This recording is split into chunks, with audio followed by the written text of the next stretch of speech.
troubling number of college students are going hungry. Ahead, we meet a group addressing the issue.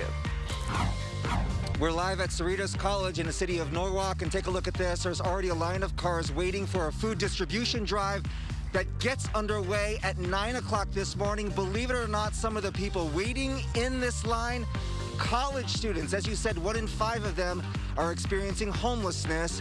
We'll also talk about how you can help coming up. All right, you might recall, last week we told you of this landmark study out of UCLA with a startling statistic. There are now more than 250,000 homeless students in California. Our Bob DeCastro is in Norwalk with a group that's actually looking to reverse that trend and trying to help out. Talk to us what's going on out there.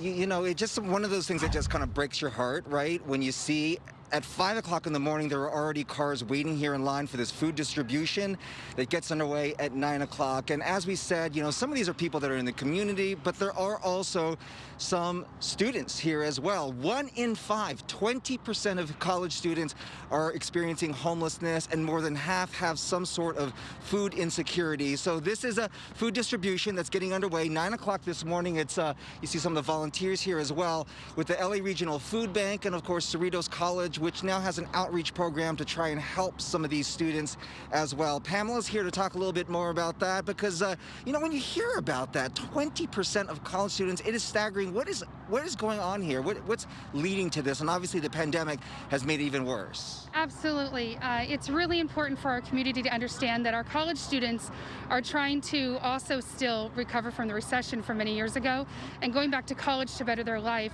and still facing food insecurity, housing insecurity. As you stated, over 60% of our students are experiencing food insecurity, and this is before COVID.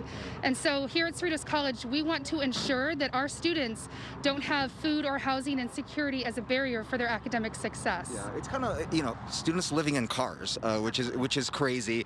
But Cerritos College, you have your own program here. One of the things I want to show some video of is, for the first time ever, the state in the state, you have housing for homeless students. That's one of the things that you've done here. Yes, we are beyond proud of our partnership with Hoveness Inc., a local nonprofit, where our college has partnered with Hoveness to ensure that students who are experiencing housing insecurity have various different options and programs to ensure that they're not sleeping in their car and writing papers in their car, but instead that they're warm in a home with a bed and that they are fed. Yeah, and the Village right now, which is also on campus here, which is the new townhomes, 6 different townhomes for homeless students.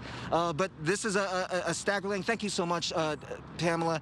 It is just heartbreaking to see, and it is a line that continues to grow. Again, this is outreach, a food distribution outreach. It begins at 9 o'clock this morning and goes to 11 o'clock in the morning, and 80 pounds of food will be distributed to anyone, to people who need it over here in Cerritos College. But really eye-opening, Michaela, when you think about it. People who are literally living in their cars and then trying to matriculate at the same time. There was a law that was tried to pass last year in the state that allowed students to live basically in the parking lots. That law, that bill was not passed. So, you know, students are just out there fending for themselves. Yeah, when they may not have support at home, we need to set them up for success, and it sounds like that campus there is doing their best to do that. But man, that lineup of cars behind you, sobering reminder of how many folks are struggling right now, and we got to do what we can to help them out. There's a lot of people really fighting to make ends meet.